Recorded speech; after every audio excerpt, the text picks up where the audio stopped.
Baik, selamat petang kepada semua. Okey, suara saya jelas? Boleh dengar suara saya? Tak ada masalah. Kalau suara saya jelas, kita boleh mula. Tidak ada apa-apa masalah di sini ya. Ya, boleh kita mula dan sebagainya. Jadi saya berharap kebanyakan daripada kamu semua ni okeylah ya. Baiklah, selamat petang kepada semua. Ya, Hen Weng Ping. Selamat petang, selamat petang. Semua selamat petang. Baiklah, seperti mana yang saya bagi tahu kamu minggu lepas, kita dikendaki untuk membuat petikan ini, petikan sastra ya, bahan 1, dan kita ada bahan 2, dan kita ada bahan 3. Ada 3 bahan diberikan untuk bahagian sastra. Ada 3 bahan yang diberikan untuk bahan sastra. Jadi kita kena baca. Kita kena baca, kita kena jelas, ya, kita kena menerangkan, kita kena faham. Ya. Kalau kita tak faham dan susah kita mau jawab, kalau kamu tengok struktur soalan yang ada di sini untuk SPM, kita ada 2 markah untuk maksud rangkap. Lepas tu kita ada 4 markah, 6, 10 dan 13 markah. Ya. So jangan ambil pandang secara sengit tentang perkara-perkara ini. Sebab ini walaupun 1 markah boleh menentukan kamu di antara A dan B, B dan C, C dan D dan E, ataupun E dan F. Jadi kebanyakan daripada kamu untuk kertas 2 ini, bahagian pengetahuan bahasa tu kamu tunggu dulu. Bahagian pengetahuan bahasa ini, sistem dan aplikasi bahasa, saya tak katakan susah sebab pelajar tidak mempunyai pengetahuan dan pemahiran. You are not have a proper experience and proper knowledge on this. Mengambil masa. Kalau kamu nak master, kalau kamu rasa kamu nak jadi seseorang yang pakar dalam bahagian ini, mengambil masa. Betul-betul ia akan mengambil masa dan sebagainya. Jadi kita hold dulu bahagian ini dan marilah kita upgrade. Ya, marilah kita upgrade untuk bahagian ini. Nah, inilah antara bahagian yang boleh kita modifikasi untuk pembangunan markah kita yang baik.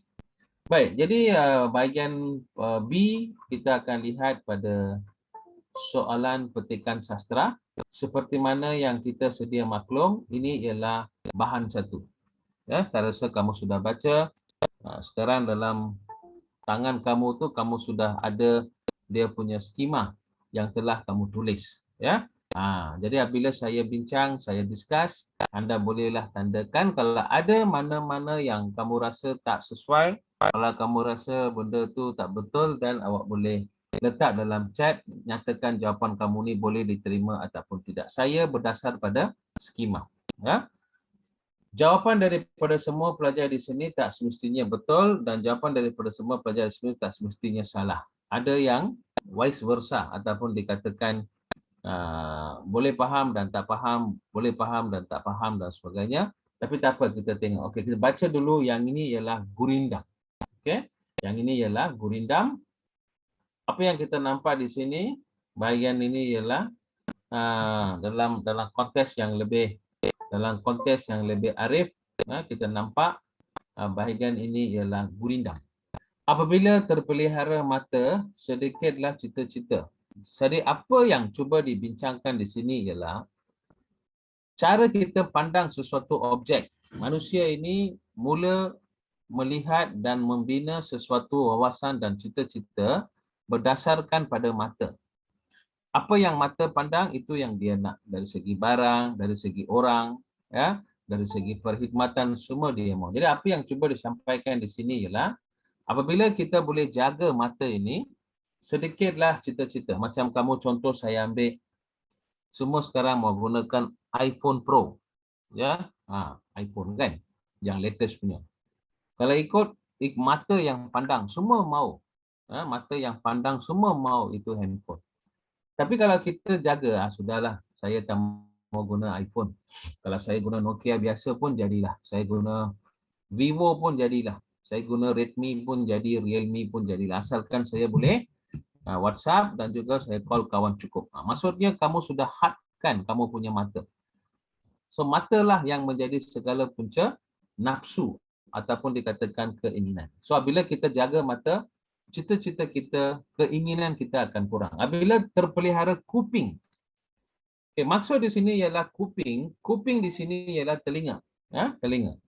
Apabila kita menjaga telinga, kabar yang jahat tiadalah damping. So telinga ni hari-hari kita dengar macam-macam soalan. Kita dengar banyak berita yang betul dan tak betul. Kita dengar orang itu macam ni, orang ini macam ni dan banyak lagi cerita yang kita dengar. A lot of things we're listening here. Tapi kamu kena ada penapis. Benda-benda yang baik kamu terima, benda-benda yang tak baik kamu lepaskan sajalah. Sebab kita ni dalam media sosial ni ada banyak maklumat, banyak informasi yang ada. Dari perspektif kita sebagai seorang manusia ni, kita dedah kepada banyak informasi-informasi digitalasi. Ya, jadi kita perlulah lihat sama ada perkara yang diterima itu betul ataupun tidak. Apabila kita pelihara telinga, maka perkara-perkara yang tidak diingini takkan berlaku. Dan yang paling penting sekali ialah apabila terpelihara lidah, cara kita bercakap, cara kita menyinggung perasaan seseorang, cara kita menyakiti perasaan seseorang, maka nescaya daripadanya faedah. Bila kita jaga, kamu kena tahu cakap dengan orang tua macam mana, cakap dengan cikgu macam mana, cakap dengan kawan-kawan macam mana. So dia ada dia punya status. Ya, kita ada dia punya status, kita ada dia punya cara. Bagaimana yang dikatakan sebagai apabila kita memelihara lidah, apa akan berlaku dan sebagainya. Okey, lepas tu kita nampak bersungguh-sungguh engkau memelihara tangan. Kalau kamu memelihara tangan daripada segala berat dan ringan. Bersungguh-sungguh engkau memelihara tangan daripada segala berat dan ringan. Maksudnya, apabila kita menjaga tangan kita ni, ada juga kita buat kerja-kerja yang berat. Kerja mencuri itu kerja berat lah kan. Kerja ringan itu rajin berusaha, itu takkan kita buat mencuri. Okey, mengambil barang tanpa pengetahuan orang, membuat sesuatu perkara yang boleh membawa pendapatan yang lumayan. So banyak yang berlaku. Itu dikatakan sebagai pelihara daripada berat dan ringan. Apabila perut terlalu penuh, ini tentang orang yang suka makan. Macam-macam dia makan. Makanan dia bagus. Makanan dia enak. And most of the thing, we want to make sure that our food is been decorated. Kalau you tengok dekat Master Chef Kitchen, Master Chef punya program, you tengok macam mana. Satu daging saja. Ayam ke, itik ke, daging lembu ke, apa ke. So satu potong daging saja. Lepas tu ada banyak jenis sos. Lepas tu atas tu ada banyak sayur. Lepas tu dia decorate.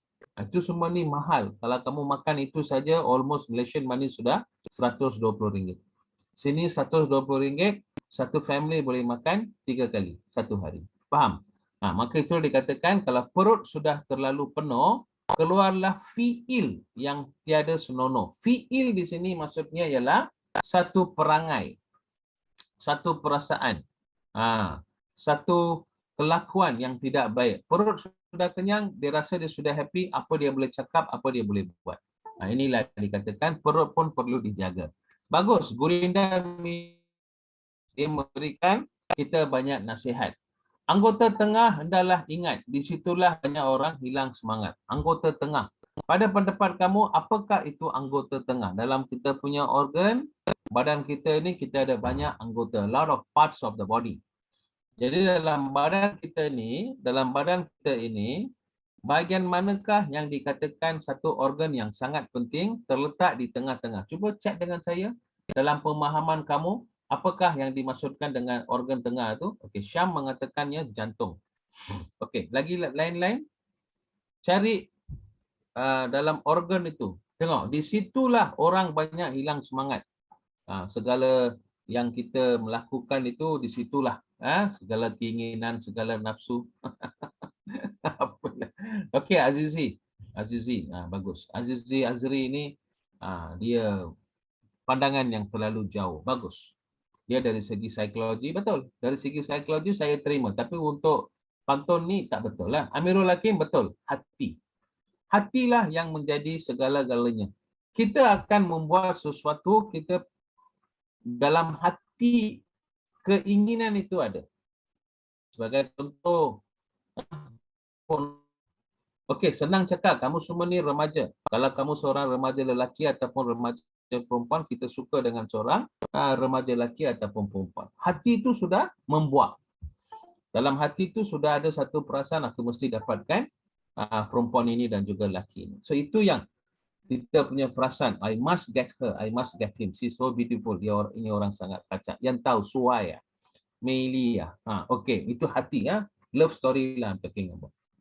Tapi dalam fikiran ini kata, dalam otak kata, tunggu dulu, kau SPM. Jangan kau pergi menaruh perasaan yang bukan-bukan, kau buat benda yang bukan-bukan, nanti SPM kamu semua terkantoi susah kan. Tapi hati juga cakap, no, itu nanti saya tahu macam mana saya nak kontrol diri saya. So hati cakap, you know, there is a fighting between the dalam pemikiran dan juga dari segaran emosi dan sebagainya. Jadi biasanya 95% ya daripada manusia dia takkan dengar sini. Jarang sekali kita dengar, semua di sini. Kita ambil contoh rasuah. Sekarang kamu tahu memang top, mana-mana pun rasuah sangat top. Kita pun dekat Malaysia ni hari-hari kita nampak dia kena tangkap, banyak orang lari, banyak orang lepas dan sebagainya. Okey? Rasuah. Depan mata sudah ada 200,000, 400,000, 200 million, 400 million, billion pun ada. Sampai bila kita mau dapat? You mati-mati kerja pun you takkan dapat 200 million. So you ambil saja rasuah. Siapa cakap? Hati cakap. Tapi dalam fikiran ni cakap, tunggu. Kita ada SPRM, Suruhanjaya Pencegahan Rasuah Malaysia. Perbuatan mengambil rasuah ini ialah tidak halal dalam sektor agama. Sebab ini memang menyusahkan keluarga. Walaupun ada duit haram dalam keluarga 1 sen pun, keluarga itu tidak akan bahagia. Alright? So people don't care. Lantarlah. Saya sekarang 22 tahun, contoh. Orang bagi saya 200 million. Saya ambil itu sebagai rasuah. Kalau saya sepanjang hidup saya kerja pun saya takkan dapat 200 million. So hati yang cakap itu. So biasanya kita akan lemah semangat sebab hati yang kita ikut. Ini kita tidak akan ikut. Orang-orang yang ikut ini, fikiran, mereka ialah cendekiawan dan bijaksanaan yang nombor 1. Yang ikut ini banyak masalah dalam hidup dan juga menyusahkan orang lain. Negarawan-negarawan yang terulung, pemimpin-pemimpin negara yang terulung, seluruh dunia termasuk Malaysia, semua tak guna ini, semua guna ini. Faham? Akibatnya, kesannya, implikasinya, impaknya kepada siapa? Diri sendiri pun ada, bukan sekarang, nanti dia akan dapat balasan, tetapi juga menyusahkan rakyat. Kamu sendiri tahu, saya tak payah nak cakap apa kan? Ya? Jadi itulah dikatakan anggota tengah. Anggota tengah ialah hati dan sebagainya. Itulah raja segala organ. Raja segala organ. The king of organ in our body. Actually hati itu ialah perasaan lah. Okay. Baiklah. Anggota sudah ya. Hendaklah pelihara kaki daripada berjalan yang membawa rugi. Kaki kau tahulah mana-mana pun dia pergi. Merayau. Sekarang PKP tak boleh lah. Hari ini okey, sudah happy. Mulai hari ini semua kedai sampai pukul 12. Okey, semua akan lepas dekat kedai minum kopi. Kafe, semua minum kafe, happy. Sebab kaki ini boleh bawa pergi mana? Kalau kaki yang membawa kita pergi kuil atau church atau masjid, itulah kaki yang beriman. Kaki yang pergi ke tempat-tempat macam ni pun bisa membuat dosa juga. Kaki ini jugalah akan bawa kita pergi ke tempat maksiat, tempat pub, tempat disco, tempat-tempat yang memang kurang kegiatan agama dan sebagainya. Kaki ini jugalah membawa kita ke mana-mana sahaja. Jadi kalau kita boleh pelihara kaki, semua keburukan dapat dihindari. Bagus saja ini. Ya, memang cekap sekali. 1996 puisi Melayu tradisional, dia betul-betul melihat semua perkara buruk, dosa yang kita lakukan berpunca daripada organ kita. Jari ini pun buat dosa. Tangan ini pun. Yang pertama sekali mata lah. Fokus pada mata dululah. Mata yang merangsangkan segala. Okey, saya tidak mau berbincang ini secara detail sebab ini bukan kuliah senja orang katalah. Saya tak mau nanti jadi pula kuliah agama. Ada orang cakap saya ustaz. Baik. Sekarang kita lihat pada bahan yang kedua. Bahan yang kedua, kalau kamu lihat apa yang berada di sini ialah berkaitan juga dengan penggunaan pantun. Okey, kita baca perlahan-lahan supaya kita faham. Bahasa Melayu ni bahasa kebangsaan, identiti bangsa. So pastikanlah kita ini dapat minimum B+ lah kalau boleh lah, mudah-mudahan kan. Minimum lah kan. Maksimum you boleh pergi sampai A+, tapi bukan mudah kerjanya ya. Penggunaan pantun begitu meluas dalam masyarakat tradisi dan diserapkan hampir dalam keseluruhan aspek kehidupan masyarakat dahulu. Okey, kebanyakan daripada kita pun bukan suka sangat pantun. Okey, tetapi kita baca petikan ni kita faham apakah kegunaan pantun. Pantun dianggap sebagai alat komunikasi antara anggota masyarakat. This is a communication skill between the people and the society. Fungsi dan penyebaran secara langsung dapat dilihat dalam aktiviti yang berkaitan dengan kesenian dan kebudayaan. Sebenarnya dari dulu lagi kita didedahkan kepada kesenian, kebudayaan. Apalah kesenian, apalah kebudayaan ni, apalah kesenian dan kebudayaan ni boleh membawa kita kan. Seni ialah sesuatu yang memberikan kita irama dan bunyi. Ingat, seni ialah sesuatu yang memberikan kita irama dan bunyi, termasuk juga kesenian kraft tangan. Irama dan bunyi saya katakan lagu ialah kesenian. Pantun, seloka, gurindam, ya. Ini semua ni ialah kesenian. Kesenian kita mencipta benda-benda ini. Muzik ialah seni. Tarian ialah seni. Lepas tu kita nampak lukisan, sulaman, tenunan, songket, semua ni ialah kesenian. Budaya maksudnya cara-cara penggunaan objek-objek dalam masyarakat. Contohnya budaya kita, kalau you masuk dalam masyarakat orang Melayu, kita nampak budaya dia mana. Kan? Masuk rumah mesti tanggalkan kasut. Itu cara hidup kita. Sebelum masuk kena bagi salam. Ya, lepas tu apabila kita tunduk depan orang tua tu kita haruslah tunduk. Lepas tu kita bagi salam. Kalau bagi duduk, baru duduk. Jangan duduk selagi tak bagi duduk. Ini semua ni ialah budaya. Lepas tu kamu nampak warna kesukaan mereka ini ialah warna hijau. Warna hijau yang agak kegelapan sikit. Sebab mereka suka, mereka berpandukan warna mereka ni dekat bersasarkan kepada Kaabah di Mekah. Kebanyakan rumah kita nampak kawan-kawan Melayu ni ada juga warna kehijauan yang agak gelap dan pekat. Dia mengikut kain Kaabah. Kalau kamu masuk pada rumah orang-orang kawan Cina kita, semuanya merupakan warna merah. Ini menunjukkan budaya mereka. Sebab mereka beranggapan budaya merah membawa ong.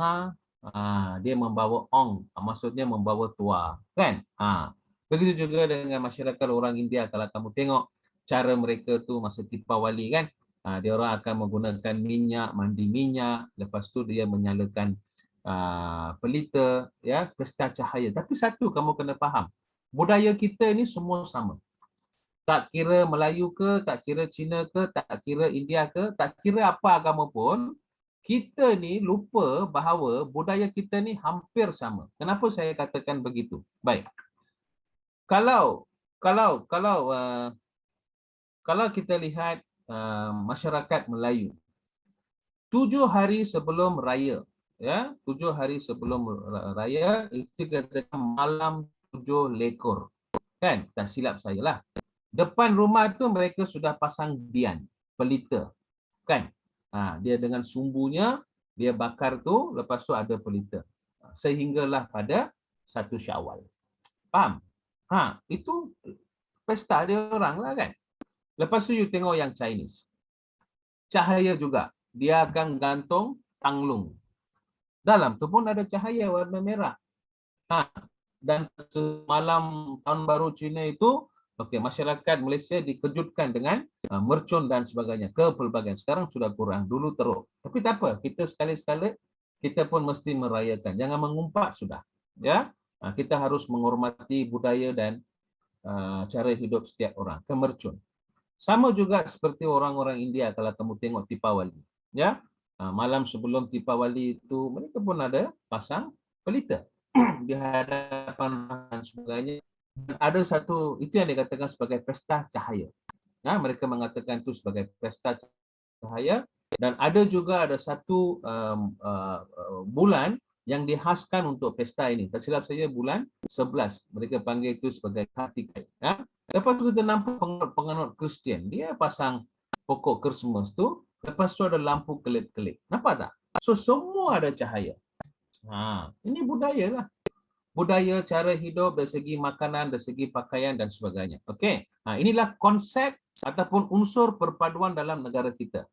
Apabila pemimpin tidak mengetahui ini, maka berlakunya pergolakan dalam masyarakat dan sebagainya.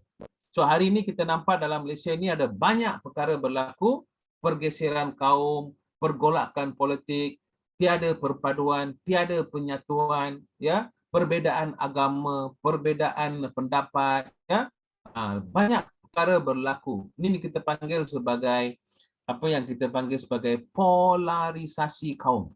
Ini berbentuk daripada perpaduan itulah. Sebab tidak ada pemimpin nak mengeratkan. Semuanya ada agenda-agenda tertentu. Baik, kita masuk pada pantun perangan yang kedua. Muhammad Haji Saleh dalam Puitika Sesera Melayu, Estika. Estika maksudnya keindahan.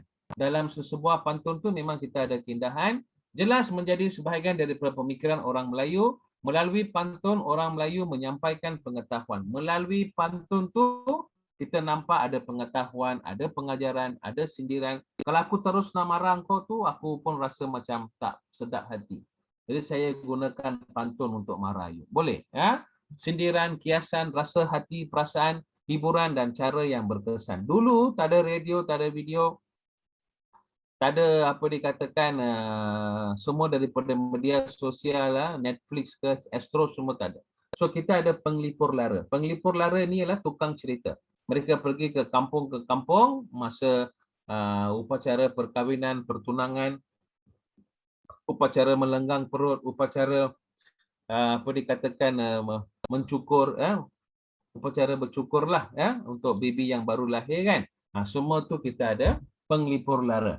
Penyampaiannya menggunakan kata yang sesuai dan diiringi oleh irama, rima yang menarik dan dapat membawa makna yang amat mendalam kepada pendengar. So dalam setiap pantun tu ada maksud. Ada maksud yang tersirat yang perlu kita faham. Pengetahuan serta kemahiran yang sedia tersemat di dalam diri diterjemahkan dalam ungkapan pantun yang indah, didengar serta kaya dengan nilai estetika. Saya ulang lagi sekali, nilai estetika di sini ialah nilai keindahan. Pantun juga dapat dianggap sebagai pernyataan tradisi budaya di samping menonjolkan kemantapan daya kekreatifan dan pemikiran masyarakat menggunakan unsur alam dalam pembayang dan sampirannya. Kalau you tengok pantun, dia punya dua baris di atas itu, mereka mengatakan itu sebagai pembayang maksud. Dua baris di bawah itu ialah maksudnya. Mengapa mereka menggunakan unsur alam sebelum mereka memberikan maksud? Maksudnya manusia dengan alam tak dapat dipisahkan. Masyarakat dulu, khasnya mereka yang tinggal di kampung, tak semestinya masyarakat Melayu, masyarakat India, masyarakat Sabah, masyarakat Cina dan sebagainya, semua hidup dengan alam. Alam dengan manusia tak dapat dipisahkan. Faham? Kalau you tanya saya, cikgu, kenapa alam dan manusia tak dapat dipisahkan? Saya mengambil masa 5 jam untuk menerangkan perkara ini. Ini berkaitan dengan sosiologi. Okey, sekarang tak boleh. Ini kelas SPM. Saya tak ajar kamu sosiologi masyarakat. Okey, jadi kalau kamu lihat di sini, mereka menggunakan unsur alam. Contohnya kalau kamu nampak pisang emas di bawah belayar. Pisang emas di bawah belayar. Masak sebiji di atas peti. Nampak? Itu pembayang. Pisang emas di bawah belayar. Tak tahu dia pergi belayar ke mana lah.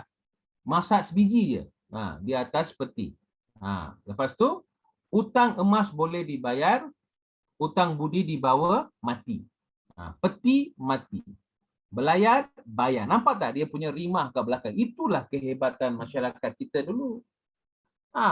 Begitu hebat sekali masyarakat kita pada masa dulu. Khasnya masyarakat yang tinggal di perkampungan. Dia punya pikiran dan idea bukan dari internet, dari alam. Mereka mendapat idea. Mereka mendapat pedoman. Mereka mendapat ilham. Dia mendapat ilham daripada alam. Itulah kamu nampak penyaja-penyaja ni biasanya duduk dalam hutan.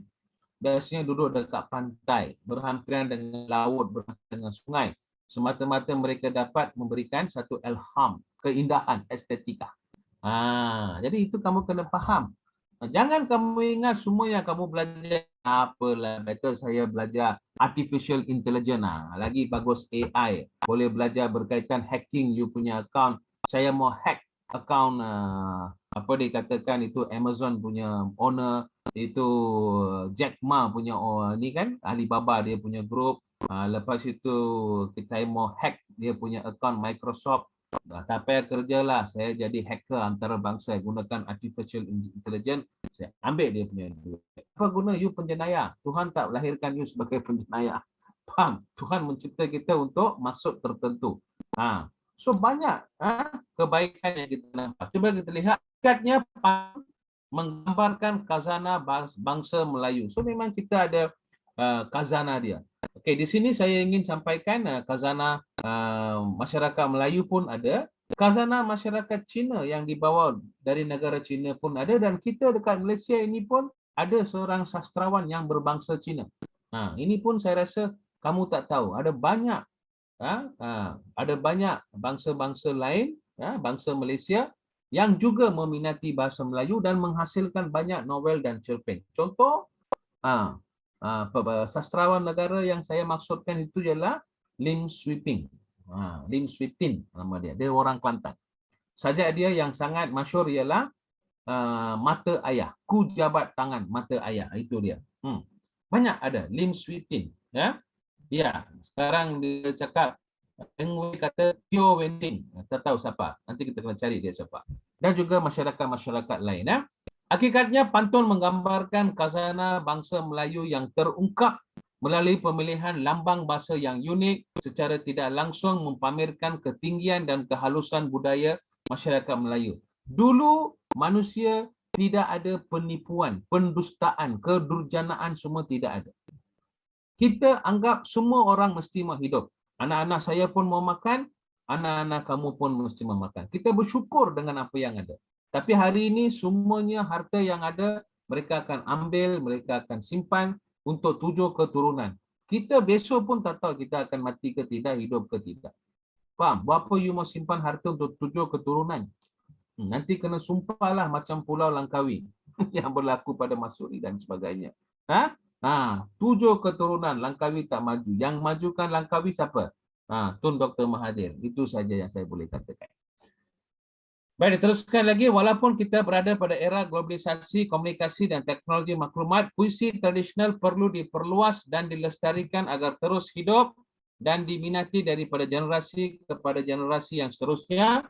Mengenal keindahan yang terdapat dalam pantun membuatkan kita lebih menghargai sumbangan seniman yang menghasilkan ratusan tahun yang lampau. Ini semua ini berlaku pada abad ke-18. Kalau kamu masih lagi ingat tokoh-tokoh bahasa seperti Zaba, Zainal Abidin, kalau masih lagi ingat Raja Haji, semua ni ialah pelopor-pelopor bangsa. Lepas itu kita juga ada pelopor-pelopor yang lain lah. Itu nanti you masuk tingkatan 6, you jumpa saya balik, saya ajar you. Okey, ini ialah untuk bahagian 2, dia bincang berkaitan dengan pantun, keindahan dan masyarakat yang mencipta pantun itu, dan isi yang paling penting ialah alam. Apabila kita lihat pada yang ketiga, yang tiga ni dia berkait dengan peribahasa. Apakah yang ingin dimaksudkan dengan peribahasa di sini? Peribahasa seringkali digunakan khususnya dalam masyarakat Melayu. Peribahasa ini jelas sekali menggambarkan keindahan budi bahasa yang amat signifikan. Signifikan maksudnya ada kepentingan. Signifikan maksudnya ada kepentingan dengan masyarakat Melayu. Istimewanya masyarakat Melayu ini kerana kaya dengan ilmu kesusastraan yang meliputi pelbagai cabang. Salah satu daripadanya ilmu berkaitan dengan peribahasa. Melalui peribahasa inilah keindahan estetika nilai budaya Melayu ditonjolkan. Dalam peribahasa ini banyak. Peribahasa ni dia punya ni banyak ya. Dia bukan saja berfokus kepada simpulan bahasa. Dia juga berfokus kepada kiasan, berfokus pada perumpamaan, berfokus kepada bidalan, pepatah dan sebagainya. Ada banyak dia punya keluarga. Ungkapan dalam bentuk peribahasa bukan sekadar suka-suka tetapi dicipta bertujuan untuk mempamerkan nilai moral yang mampu menjadi teladan dan pengajaran kepada generasi akan datang. Tangan panjang, suka mencuri, kaki bangku, tidak tahu bermain bola. Okey, berat tulang, ringan tulang. Rusa masuk kampung. Dia takkan cakap kau ni bodoh lah. Kau pergi ke tempat orang ni, kau tak pandai kau nak lakon. Kau tak pandai kau nak hidup macam dia orang. Dia tak boleh cakap macam tu. Jadi masyarakat kita dulu dia menggunakan peribahasa. Kau ni macam rusa masuk kampung. Rusa kan dekat hutan. Tiba-tiba dia masuk kampung, apa akan berlaku? Dia macam kira mengalami satu kejutan sosial lah, ya. Orang kampung yang pertama sekali dia menjejaki kaki di Kuala Lumpur, Johor Bahru dan Pulau Pinang. Dia nampak bangunan mencakar langit, dia nampak manusia dengan pakaian yang penuh seksi dan sebagainya. Dia tengok kereta-kereta mewah, hotel yang mewah, rumah bagus. So dia pun terkejut, amboi, aku kat kampung sawah padi saja terbentang luas, ya, malar menghijau, ya, padi menguning emas. Waktu subuh ni aku dikejutkan dengan camar-camar putih di bawah ketenangan dan keheningan tasik disinari dengan pelangi yang mewarnakan hidupku. Ini bahasa. Harap you fahamlah yang saya cakapkan lah. Orang kampung, orang desa boleh kata.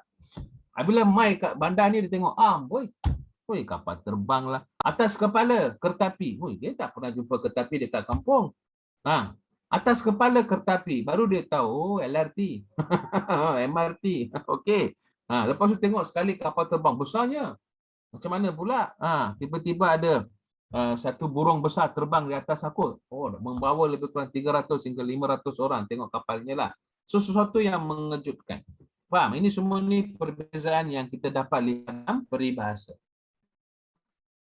Peribahasa dicipta dengan matlamat untuk menyampaikan teguran dan sindiran. Kita nak bagi tahu dia dengan cara yang betul, kita menegur dia, kita menyindir dia, ya, dengan cara yang paling halus tanpa menyinggung perasaan pihak lain.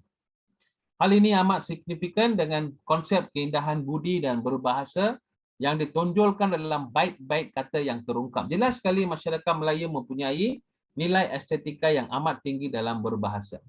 Jadi masyarakat di Malaysia ini banyak menghasilkan karya-karya dan juga genre-genre tertentu. Okey, dalam sastra, dalam bahasa dan sebagainya. Demi menjaga air muka dan perasaan orang lain, peribahasa digunakan sebagai salah satu yang sangat efektif untuk menegur kesilapan orang lain. Itulah cara yang sangat bagus kita gunakan untuk berkesan untuk merayu. Katakan you suka mencuri. Dia kata apa? Sepandai-pandai tupai melompat, akhirnya jatuh ke tanah. Aku tak boleh kata, kau ni penyamun tau, penyamun tarbus. Kau ni satu hari akan polis, kau tengoklah kau. Aku keji kau macam kau curi aku punya barang. So nanti polis tangkap pencuri macam kau tak layak hidup. Tempat kau kat penjara. Banyaknya berkepuk-kepuk maki hamun dia. Banyaknya dia punya nak cakap tu kan. Tak payah cakap macam tu, gunakan satu saja. Kawan, sepandai-pandai tupai melompat, akhirnya jatuh ke tanah. Sampai bila aku jadi tupai? Kenapa aku nak jatuh ke tanah? Dia fikirlah. Satu hari orang yang buat kesilapan tu akan kena tangkap dan sebagainya. Faham? So jangan ambil acuh tak acuh. Jangan mengamalkan sikap acuh tak acuh dengan peribahasa ini. Peribahasa ini bagus. Tapi maksudnya kita tak gunakan. Dalam peribahasa bahasa Cina pun kita ada juga, ada banyaklah. Yang sempat saya ingat satulah, Wan En Fu Yi. Tahukah apa itu peribahasa Cina ni? Wan En Fu Yi. Bagai kacang lupakan kulit. Tengok. Peribahasa Cina pun ada Wan En Fu Yi. Boleh? Yes, tu lah. Lepas tu dalam bahasa Cina pun ada satu lagi. Saya tak tahu bahasa Cina dia, tapi saya tahu maksudnya. Tak kira kucing itu kucing putih atau kucing hitam, kucing yang tangkap tikus, kucing yang bagus. Faham? Itu pun ada. Dan bahasa Tamil lagi banyak. So, semuanya mempunyai peribahasa dan sebagainya. Baik, hal ini dapat kita lihat dengan teliti secara mendalam tentang keunikan masyarakat Melayu tradisional berfikir. Cara kita berfikir, mereka memasukkan pelbagai unsur dalam peribahasa Melayu seperti flora, yang merangkumi pelbagai jenis dan spesies. Kamu nampak dalam peribahasa, dalam pantun, dalam seloka gurindam, semua ada unsur alam. Unsur alam ni flora dan fauna. Flora dan fauna ni semuanya ialah unsur alam. Tengok tadi kita nampak ada tupai. Dalam pantun tadi nampak ada pisang. Ya, macam-macam. Apabila melihat bunga, setiap orang sedia maklum bahawa bunga merupakan lambang kecantikan yang amat signifikan kepada wanita. So, dia samakan bunga kepada kaum wanita. Cantik, berbau harum, ya, dan juga sopan dan juga susila. Dengan kamu nampak kekemasan yang rapi. Kan, itu perempuan lah kan. Alright. Untuk lelaki, dia katakan kumbang. Kenapa dia katakan kumbang? Biasanya kumbang yang datang mengisap madu dari bunga dan lari. Ini biasa. Maksudnya, nanti saya bagi tahu kamu apa tu. Harap-harap semua fahamlah. Hasilnya, masyarakat Melayu tradisi telah banyak menghubungkan kecantikan wanita dengan bunga dalam peribahasa. Mereka berjaya menghasilkan bait-bait kata yang indah bagi menggambarkan bunga sebagai seorang wanita. Ini contoh sahaja. Kalau kamu nampak gunung, gunung sebagai harapan. Kalau kamu nampak sungai, sungai sebagai cabaran. Sebab arus dia tak menentu. Kalau kamu nampak matahari, lebih kepada bersemangat. Warna pun ada maksud. Merah ada maksud, hijau ada maksud, hitam ada maksud, ya, kuning ada maksud dan sebagainya. Okey, kita sudah pun habis berbicara berkait dengan bahan 1, bahan 2 dan juga bahan 3. Sekarang mari kita lihat kepada ini dan saya akan lihat kepada chat. Saya akan letak jawapan tu dalam chat. Kalau ada yang kamu rasa jawapan kamu tu lebih baik, anda bolehlah memberitahu saya dan sebagainya. Tidak ada masalah dan sebagainya. Okey, di sini diberikan 2 markah. Cuba perhatikan pada bahagian chat. Berdasarkan bahan 1, rangkap kedua. Okay, rangkap kedua ni. Apabila terpelihara kuping, kabar yang jahat tiada damping. Kebanyakan pelajar tak tahu apa tu kuping. Dia tahu telinga saja. Ataupun dia tahu cuping telinga.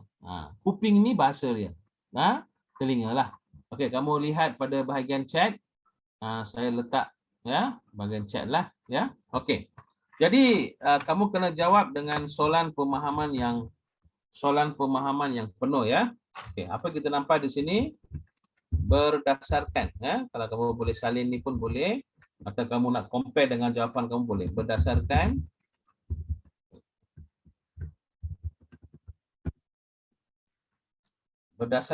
bahan 1, berdasarkan bahan 1,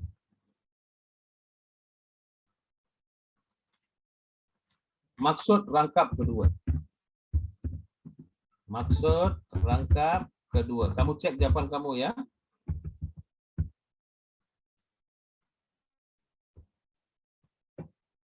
Maksud rangkap kedua ialah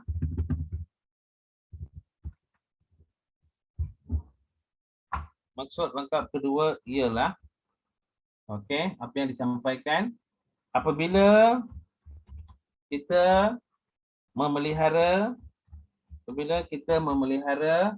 pendengaran. Apabila kita memelihara pendengaran daripada perkara-perkara yang negatif, perkara-perkara yang negatif,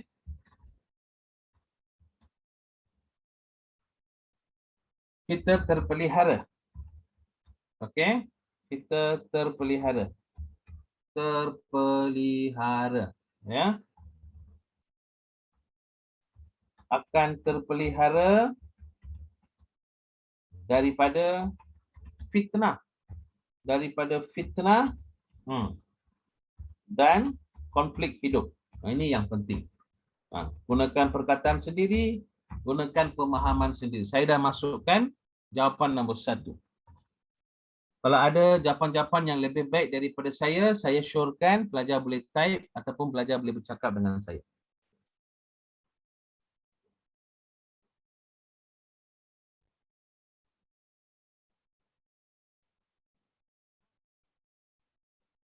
Pemahaman kalau boleh dapatkan semua markah yang penuh senang.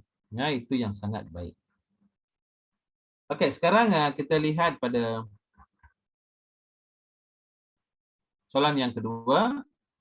Berdasarkan bahan 1, bahan 2 dan bahan 3, menunjukkan cara masyarakat Melayu tradisional menggunakan bahasa Melayu dalam pelbagai bentuk yang indah.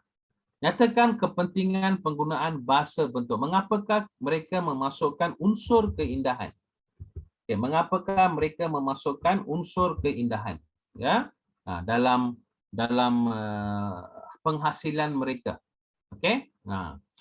Semua ni ada keindahan, estetika, nilai estetika. So jawapan dia, kamu tengok memang ada pada estetika. Kalau kamu tengok di sini kan, ni dalam pustika kan, estetika, pengetahuan, menyampaikan pengetahuan secara estetika.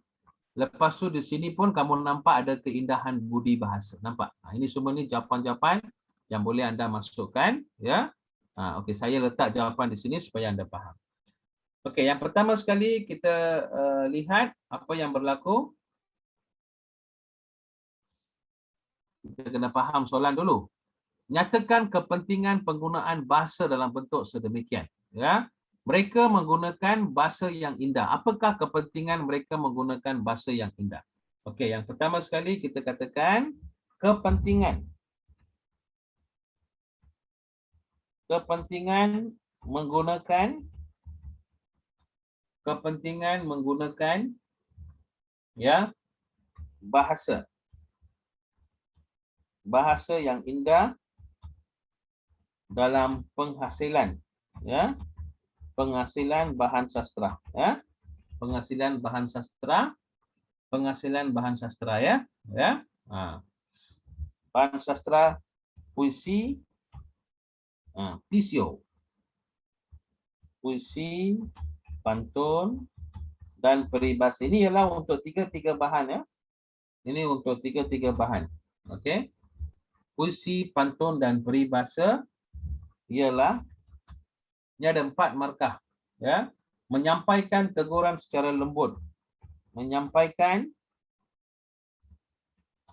teguran atau sindiran, ya, secara halus dan lembut. Okey, nampak? Ini 2 markah. Ada huraian, ada contoh. Ini sih. Okey, satu lagi jawapan kalau kamu nak menunjukkan juga, ya. Seterusnya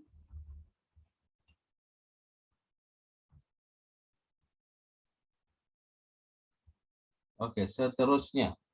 Seterusnya apa yang boleh kamu letak di sini ialah seterusnya masyarakat Melayu, okey, kaya dengan elemen. Gunakan bahasa-bahasa yang agak kreatif sikit. Elemen kekreatifan. Elemen kekreatifan, ya.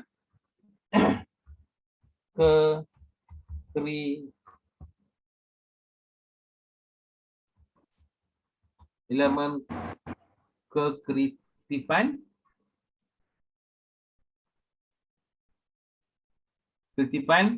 dan kebijaksanaan,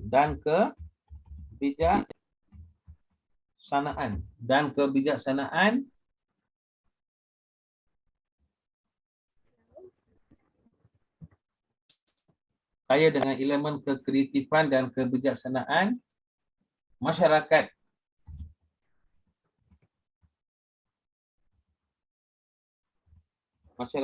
pada zaman dahulu. Okey, pada zaman dahulu, ya. Pada zaman dahulu. Okey. Dan menonjolkan, ya. Dan menonjolkan,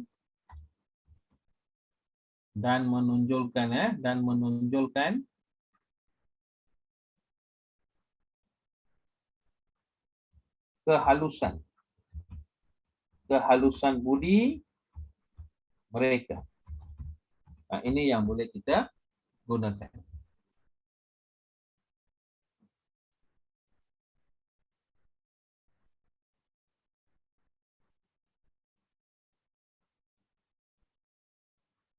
Okey. So, kamu faham sekarang ya? Nyatakan kepentingan penggunaan bahasa dalam bentuk sedemikian. Mengapa mereka gunakan bahasa yang indah itu? Mengapa mereka harus menggunakan bahasa yang indah itu? Ya? Baik.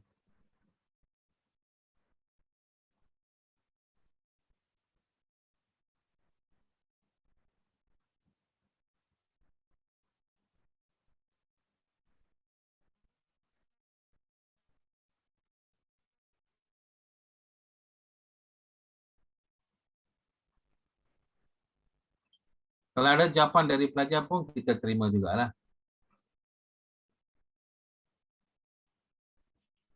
Anda boleh ambil ya bahagian itu.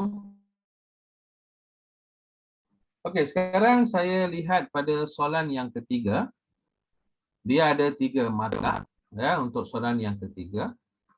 Kalau kamu yang sudah baca tu boleh tak bagi saya soalan yang ketiga? Tak payah bagi penuh. Kalau you letak dalam bentuk poin pun tak apa. Saya nak tengok.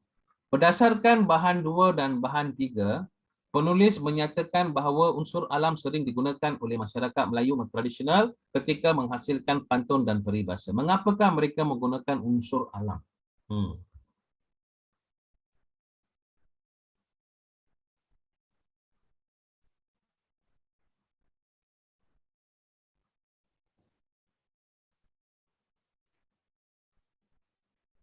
Ada siapa-siapa? Kalau sudah buat, boleh bagi jawapan, tengok sejauh mana you faham.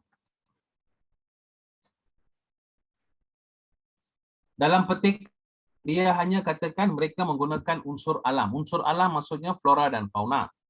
Tetapi dia tak bagi tahu mengapa mereka menggunakan unsur alam. Dia hanya bagi contoh saja. Wanita ini diibaratkan sebagai bunga dan sebagainya kan. Itu. Tapi dia tak bagi tahu mengapakah unsur alam digunakan. Kalau kamu baca di sini memang tak ada lah.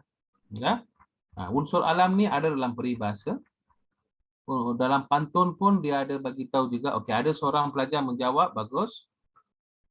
Adrinas, beliau mengatakan bahawa, Azizi jawab, kerana unsur alam merupakan unsur yang terhampir dalam hidup masyarakat. Saya terima ini satu markah. Adrinas menggunakan unsur alam kerana untuk. Dua-dua pun kata sendi. Kenapa ada kerana untuk? Kesilapan bahasa di situ. Menggunakan unsur alam untuk menghubung kaitkan keindahan alam dengan kehidupan seharian. Mesej tak jelas, tapi ada maksud. So, markah dia tak banyak. Satu setengah markah macam tu sajalah. Kita apa? Satu percubaan yang baik. Kepada pelajar-pelajar lain,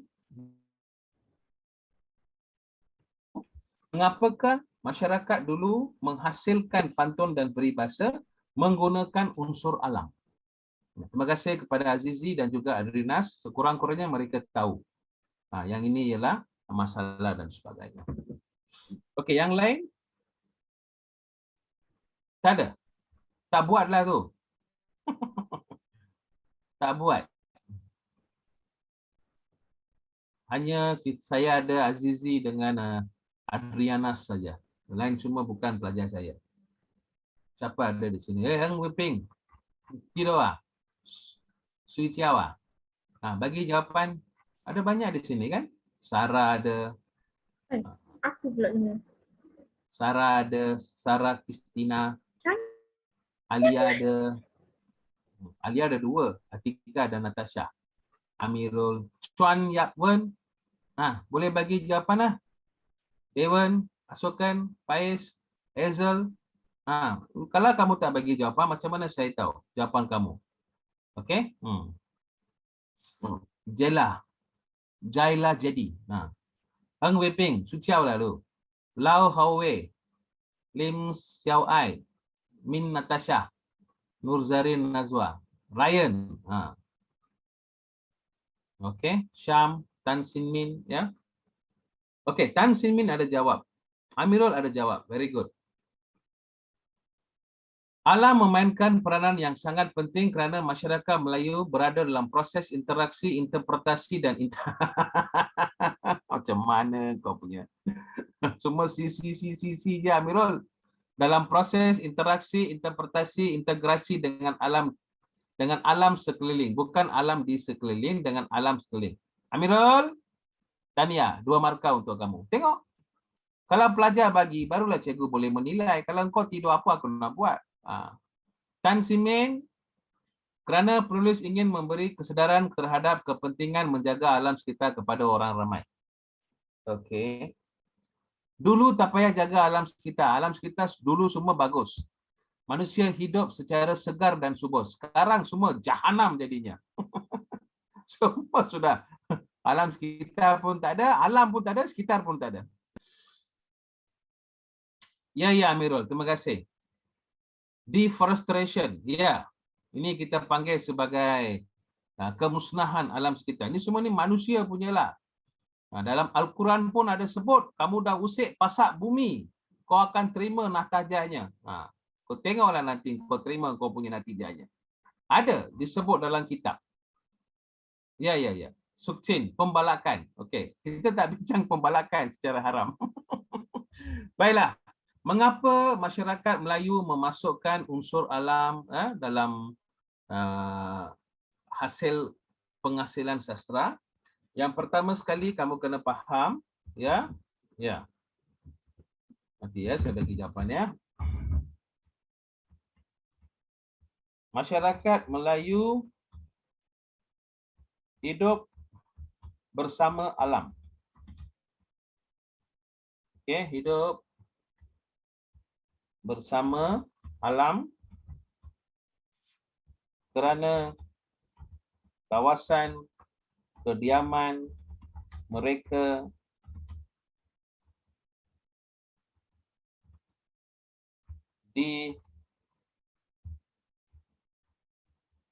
dikelilingi, ya, unsur alam seperti hutan, sawah, sungai, dan gunung.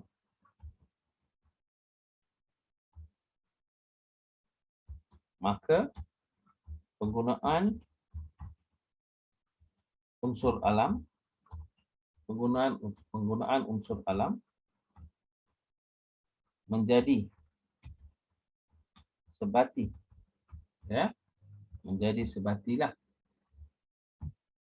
menjadi sebati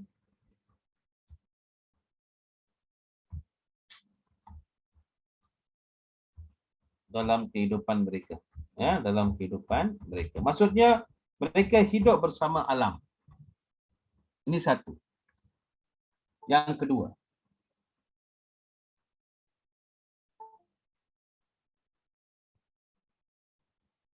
satu lagi kita katakan di samping itu,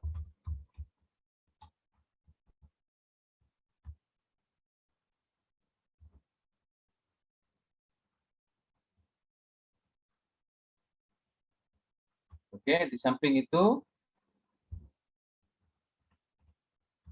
terdapat kelompok, ya, kelompok komuniti, ya, kelompok komuniti Melayu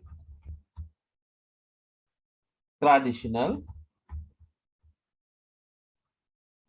kelompok komuniti tradisional, ya, mempunyai unsur yang mistik, ya, unsur yang mistik atau elemen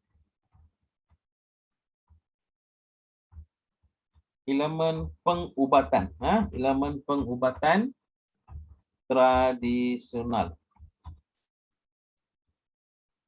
dengan alam, khasnya flora dan fauna.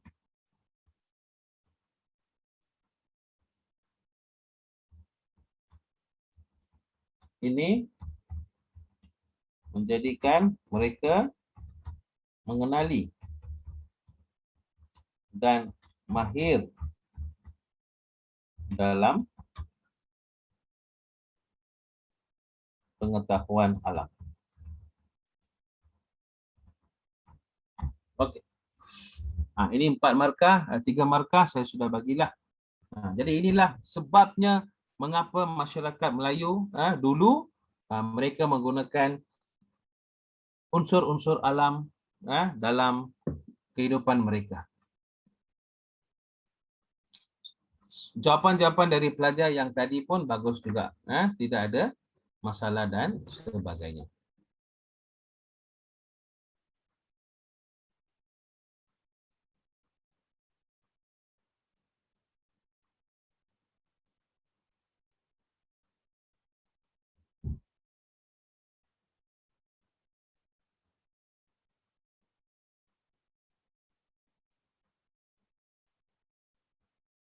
Ya, kalau sudah bagi tahu ya.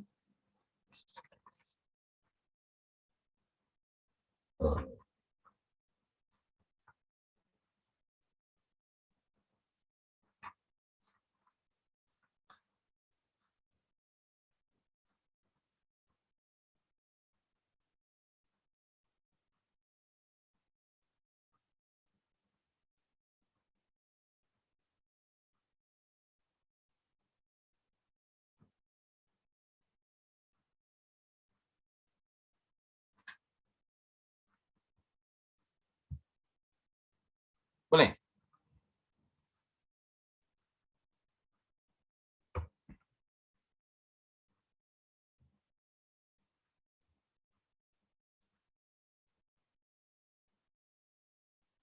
Jawapan-jawapan lain pun boleh terimalah, tak ada masalah. Cuma kamu tak hantar saya tak dapat menilai.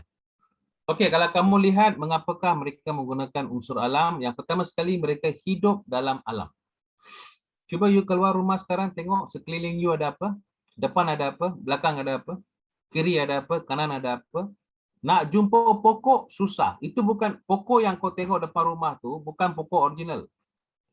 Kalau kamu tinggal dalam guarded community, ya, kalau kamu tengok depan rumah kamu, kalau ada pokok, kalau kamu tinggal dalam taman, ya, itu ialah apa tahu? Pokok yang ditanam oleh pengusaha perumahan, pemaju perumahan. Tak ada sesuatu yang original. Alright? Kalau ada pun pokok-pokok lama dia tinggalkan.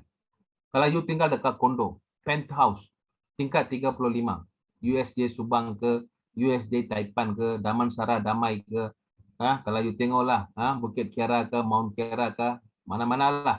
Apa you tengok ada pokok ke? Can you touch the pokok first of all? No doubt you boleh dapat itu angin. Faham? Betul. Tapi pokok, apa you buat? You ambil satu pasu kecil, taruh tanah, tanam itu, pergi tanam itu pokok-pokok kecil depan rumah you. Kamu know this thing. First of all, orang dulu dekat kondo, orang dulu dekat apartmen, tak ada tanah tau. You are hanging, gantung. Kehidupan kita ni tergantung. Inilah kehidupan moden manusia. Tapi kita Kelang okey lagi. Saya rasa kebanyakan student di sini ada yang dari Kelang lah kan. Okey, ada juga dari Lembah Kelang, still okey. USJ semua tu masih lagi mereka double story and all this thing. Tapi kalau you pergi dekat Penang especially, Pulau Pinang dan juga Johor dan sebagainya, kondo, aduh. Nak pijah tanah pun tak ada. You tahu ke berapa banyak kanak-kanak? Berapa banyak kanak-kanak di Malaysia belum memijak merasai tapak mereka pijak tanah dan rumput. Apa yang dia pijak dekat rumah? Marble stone. Apa yang dipijak dekat rumah? Batu-batu marmar, mosek, terrazzo, terpentin, macam-macam. Ya, lantai itu lantai batu. Paling tidak pun dipijak apa? Permaidani, kapet. Kalau you pergi dekat kondo, dia suruh you main dekat itu taman kanak-kanak ke, bawah tu bukan original punya grass, carpeted grass. You bawalah anak you pada masa yang akan datang. Carilah rumput, suruh dia pijak.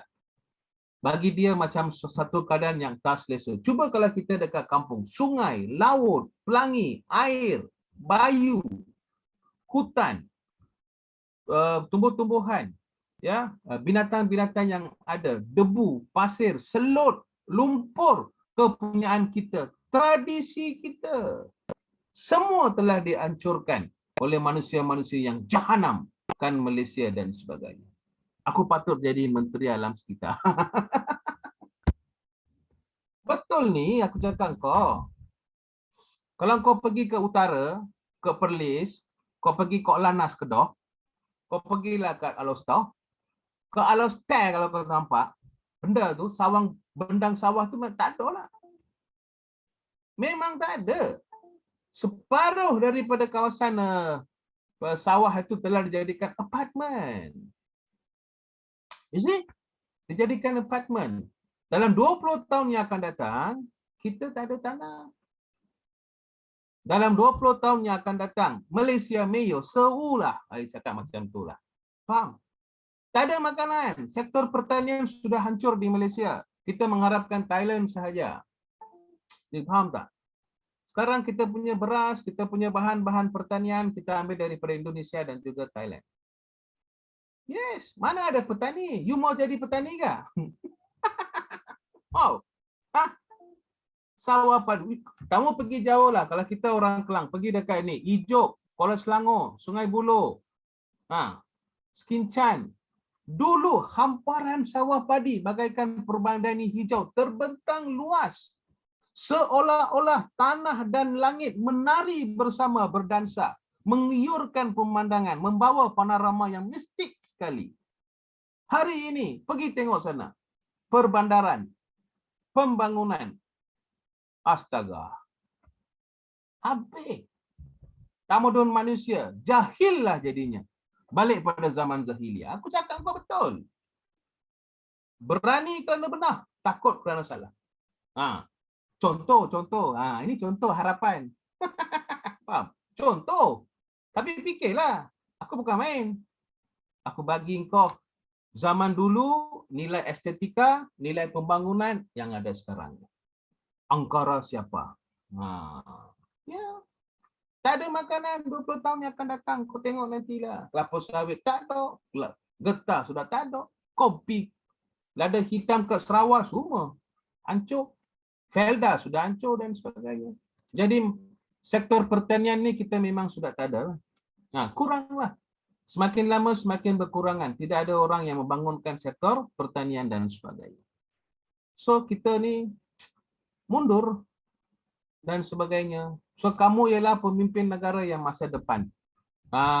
So selamatkanlah Malaysia. Dan sebagainya lah. Mudah-mudahanlah sama-samalah.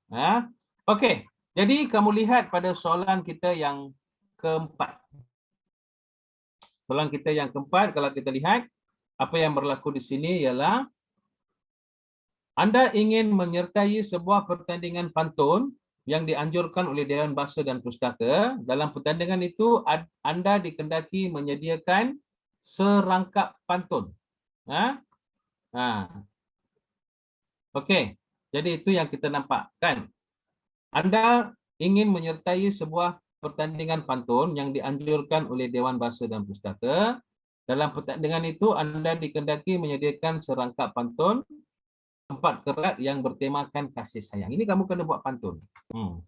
Okey, jadi kita tak ada masa nak buat pantun sebab kita pun nanti kita nak nak buat bahagian lain ya. Para pelajar yang saya muliakan sekalian, pastikanlah kalau ada soalan-soalan macam tu bersedialah. Biar saya satu new share pada anda. Okey, kamu tengok di sini. Yang pertama sekali dalam binaan pantun, saya rasa dulu pun kita dah belajar binaan pantun ni kita kena lihat pada perkembangan. Okey, pertama sekali pantun mempunyai 4 baris. Pantun mempunyai 4 baris. Ini yang asas. Alright. 4 baris. 4 baris ataupun kita panggil sebagai kerat juga. Ada juga pantun 16 kerat ya, ada 32 pun ya. Terpulanglah macam mana ya, syair macam itu juga. Okey, pantun biasanya 4 baris lah, 4 kerat. Dan biasanya berangkap, dia berangkap. Ini ciri-ciri dia, ya, berangkap. Ada tak soalan tu menyuruh kamu suruh buat bina pantun tersebut kan? Kamu kena bina pantun lah kan? Okey, mempunyai 4 baris ataupun 4 kerat dan juga berangkap. Lepas itu pastikan pantun kamu tu mempunyai bertemahkan kasih sayang. Bertemahkan kasih sayang. Alright. Seterusnya kita ada rima. Rima ni sangat penting. Rima akhir kan? Okey, apakah rima akhir kita? Rima akhir kita ini. Nah, ini rima akhir kau. AB dan sebagainya. Dan biasanya kita nampak ada 9 hingga 12 suku kata.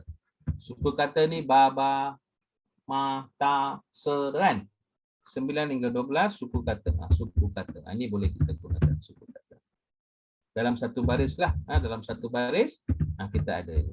Okey. Lepas itu 4 hingga 5. 4 hingga 5 patah. 4 hingga 5 patah perkataan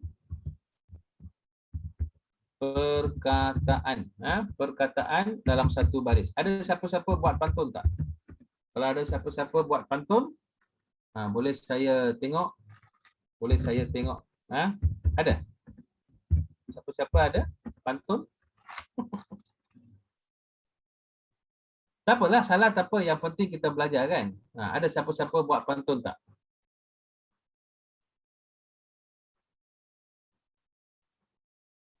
Okey, saya ambil pantun kasih sayang tingkatan 2 punya dalam antologi sastra. Harap saya share kamu benda yang betul ya. Okey, betul lah. Okey, cuba kamu lihat. Ini satu pantun kasih sayang.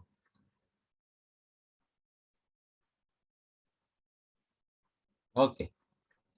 Satu contoh pantun kasih sayang. Kalau kamu tengok ada soalan yang berkaitan ni. Okey, dua yang ini ialah pembayang maksud. Kamu tak faham. Buah mengkudu kusangka kandis. Kandis pun buah juga. Kandis terletak dalam puan.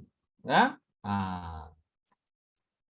Dalam pengamatan puan ni maksudnya dalam orang, dalam bakul, dalam hati dan sebagainya.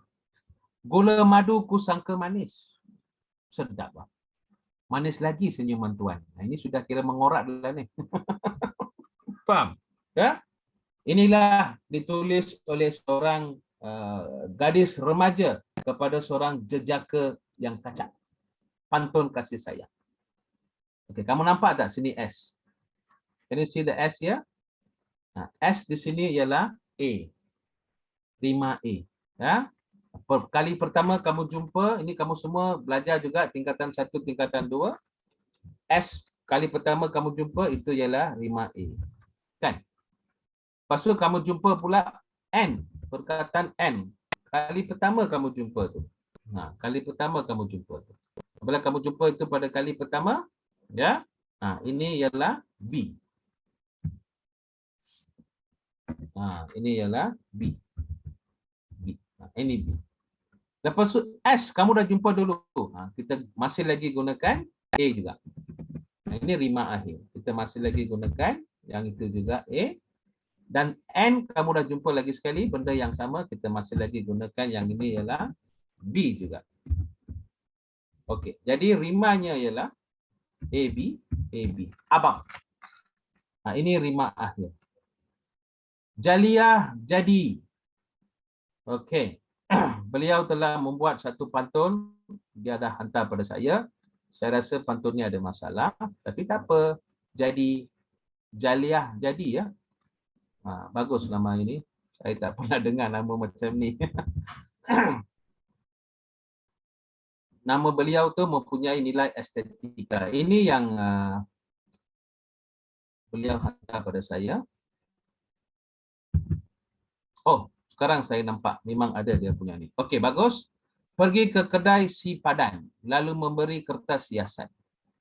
Sayang bonda tanpa sempadan. Bentuk kepribadian. Bagus. Tadi kamu hantar dalam chat, dia baris panjang. Aku nampak. Ini dia punya rima tu A. Rima terikat. Bagus. Tahniah. A. Very good. Satu contoh pantun yang baik. Beginilah kita membuat pantun. Ada 4 baris, ada 4 kerat. Lepas tu ada rima akhirnya A. Orang dulu memang bagus buat segalanya. Okey, ada siapa-siapa?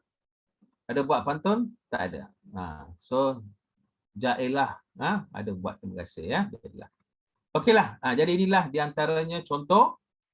Kalau besok dah mula bercanda-canda ya. Dah mula mengasihi seseorang, tak semestinya lelaki atau perempuan, ibu bapa pun kita boleh mengasihi, guru pun kita boleh mengasihi, boleh buat pantun dan sebagainya. Okay, jelas. Jadi konsep pemahaman moden dan juga konsep pemahaman sastra, kamu kena fikir, kamu kena fahamkan, kamu kena tulis, tapi ingat, kamu mesti menggunakan perkataan kamu sendiri. So dalam jawapan saya itu banyak saya ubahlah, tanpa kamu sedar saya dah banyak ubah. Dengan masa yang ada, nampaknya masa begitu cemburu dengan perbicaraan kita pada petang senja yang indah ini. Terus masuk pada bahagian tata bahasa sedikit, ya. Oh, Sokchin. Wah, lawe. Sia-sia ni Sokchin. Sokchin tengok, saya dah katakan bahasa melambangkan bangsa. Nah, tengok ini Sokchin punya.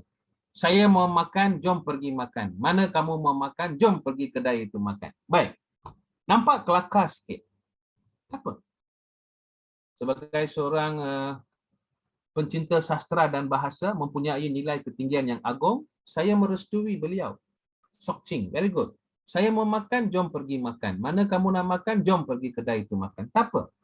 Saya begitu gembira sebab beliau menggunakan rima terakhir yang sama. N. Makan, makan, makan, makan, makan. Ya, faham ya? Ini boleh. Dia menggunakan satu konsep gaya bahasa yang baik, tapi pembayang maksudnya tak ada. Dan juga kita nampak dia punya message dia lari sikit. Tapi tak apa, percubaan. Di antara 22 orang pelajar, saya rasa Sokchin mencuba. Artinya mencuba, dia sudah berjaya. Okey, kalau tak ada, saya balik pada kita punya latihan untuk hari ini, ya. Okey, ini sudah habis. Cuba kita lihat soalan ni, ya. Ini kamu ada kan? Minggu lepas saya sudah bagi, ya. Okey, saya hari ini nak buat penyuntingan. Okey, penyuntingan, ya. Cuba lihat ni. Dalam petikan 1 terdapat 6 kesalahan bahasa. Okey. Kamu sejak tingkatan 1, 2 dan 3, kamu sudah pun diajar tentang kesalahan umum tata bahasa. Kesalahan umum tata bahasa kamu sudah pun diajar. Kamu sudah pun diajar. Kesalahan ganti diri nama, kesalahan kata bilangan, kesalahan hukum DM, kesalahan kata majmuk, kesalahan kata transitif, ya, me dan kan, menjatuhi, all these things lah. Sama saja, tak tukar. Sebenarnya sejak saya ambil SRP dulu, selepas tu PMR, lepas tu PT3, sama saja kesalahan bahasa. Tak ada perubahan. Yang ubah apa tahu? Tajuk saja, penyuntingan, itu saja. Okey, cuba kamu baca petikan 1. Taj Mahal merupakan makam khas kubur, ya. Fenmu. Taj Mahal merupakan makam khas yang Maharaja Shah Jahan bina sebagai monumen peringatan terhadap Mumtaz. Ini kisah percintaan. Macam ini Laila Majnu dan juga Romeo Juliet. Ini Shah Jahan dengan Mumtaz, ya. Keagungan cinta di sini. This is a romantic story. Okey, bagaimana untuk menguasai, ya? Makam ialah kubur. Fenmu. Okey? Kongsi sua lah, kongsi sua ni Chiang Hokkien kongsi sua lah itu. Fenmu. Okey, jadi itu ialah makam. Jadi ada orang tanya bagaimana untuk menguasai bahagian penguntingan. Dalam itu kita ada 80 bahagian kesalahan tata bahasa. So adalah mustahil untuk seorang pelajar menguasai 80 tata bahasa itu. Yang paling penting sekali, kita akan fokus untuk SPM ada lebih kurang 25 hingga 30. Okey? Masa saya buat penyuntingan ni saya akan senaraikan. Kamu hafal sajalah. Ya, tak jadi masalah dan sebagainya. Ya. Baik.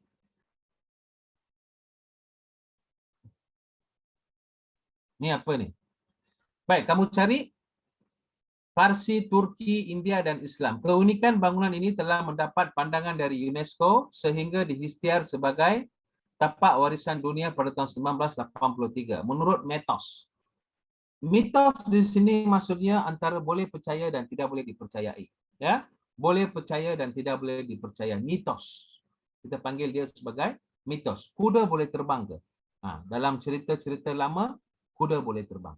Ada tak sesuatu pulau di bawah lautan? Cerita dulu ada.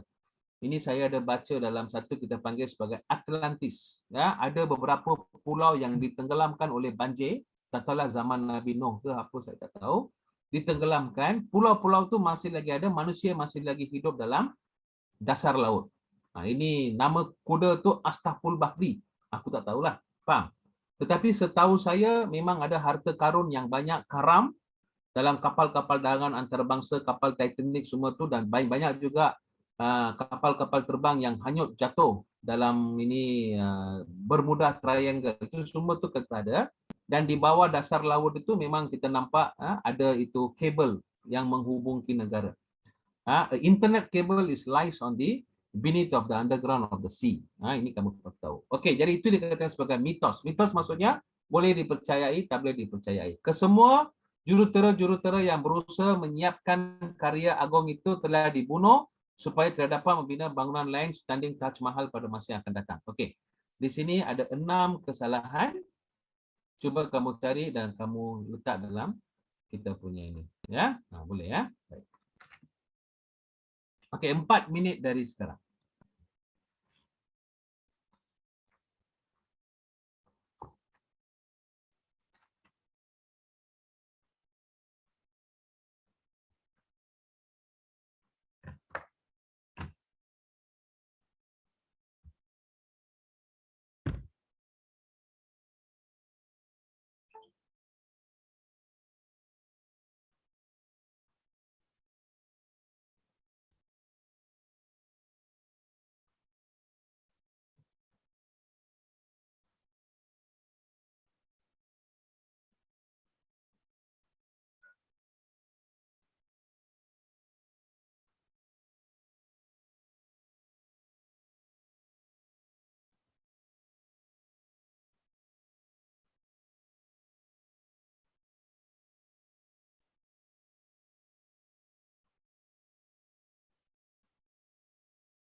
Cuba ya, salah tak apa, kita sama-sama buat.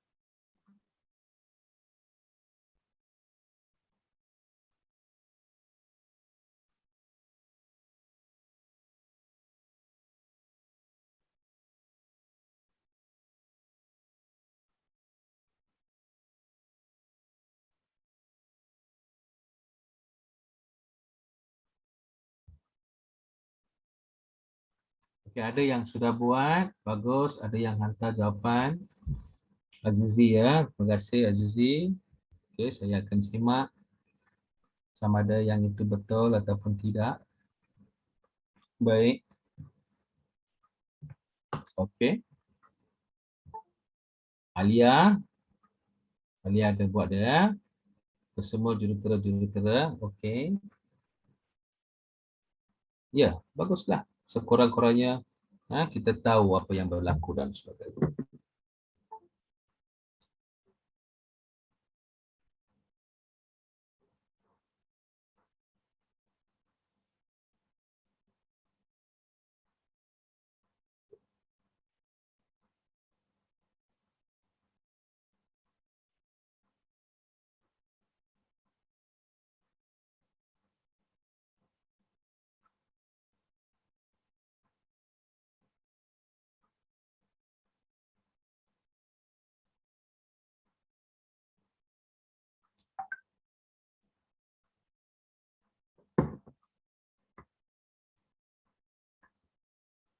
Okey.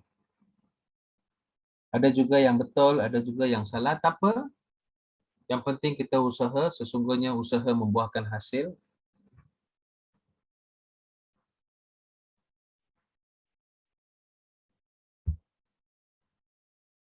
Okey. Sepatutnya dalam masa 4 minit ni kamu sudah siap.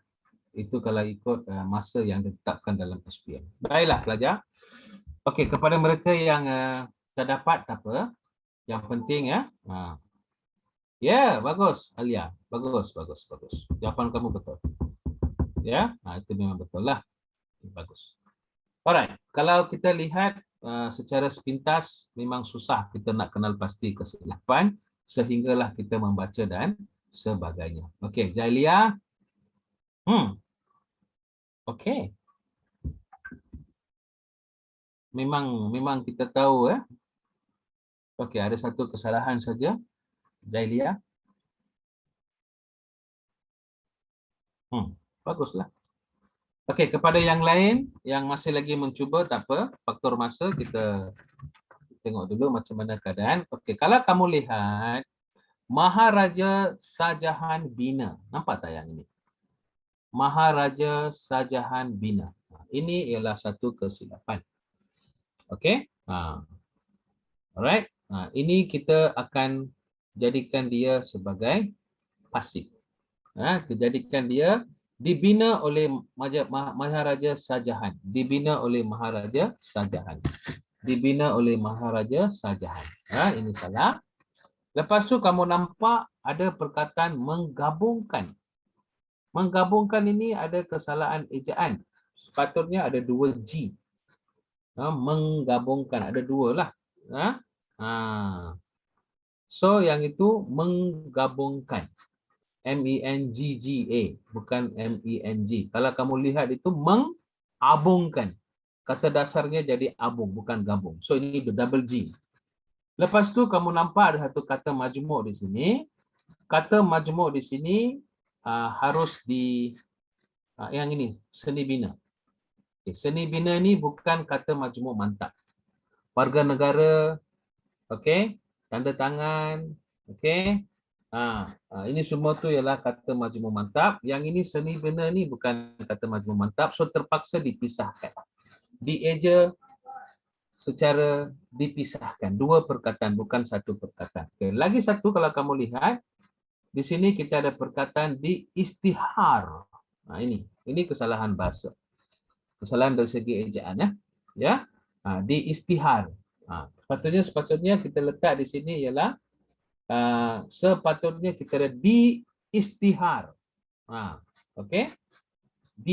Ada perkataan y sudah hilang. Kamu nampak di sini selepas s ini ada y. Diistihar bukan di istihar. Ini sebutan memang betul lah tapi ejaan salah. Diistihar ya. D-I-I-S-Y. Ini S-Y itu yang salah. Lain semua tu betul. Diistihar. Diistihar. Ini bahasa Arabnya. Diistihar. Okey, sebelum tu ada satu lagi. Keunikan bangunan ini telah mendapat pandangan. Ini pandangan ini ya. Pandangan.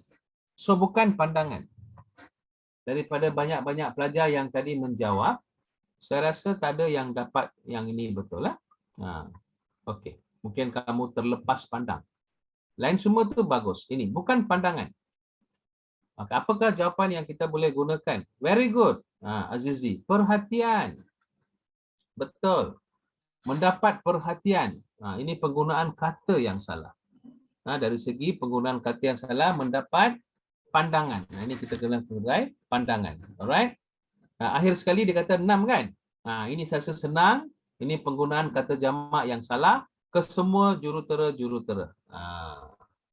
Sepatutnya kita gunakan perkataan kesemua jurutera ataupun jurutera-jurutera sahaja. So itulah yang boleh kita lihat di sini. Ya.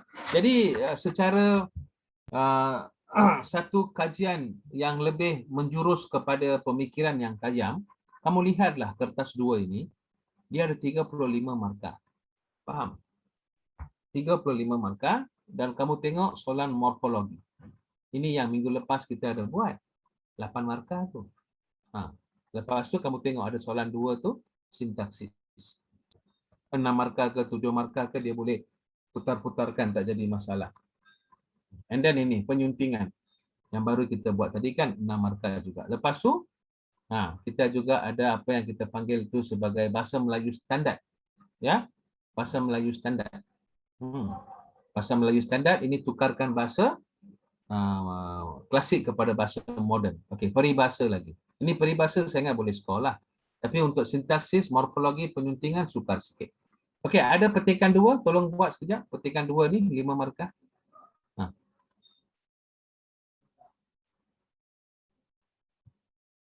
Tengok boleh bahagian ni. Ada lima yang salah juga di sini. Cuba dalam masa 2 minit kita habiskan kelas.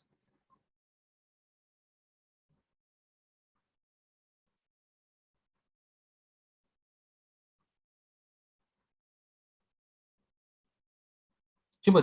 Okey, ada yang jawab. Pintas. Okey, Heng Ping jawab. Alright. Di masa tumpah pada masa. Tan Sin Ming jawab. Okey, very good. Alright. Yang lain-lain?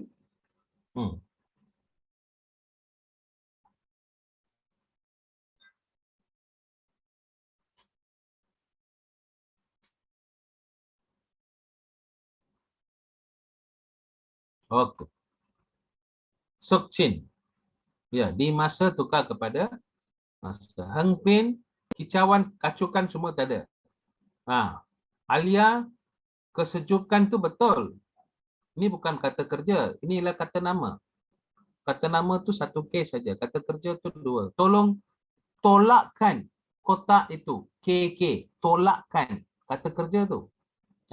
Tolakkan kotak tadi telah menyebabkan adik jatuh. So, itu ialah apa? Kata nama. 1K kata nama, 2K kata kerja.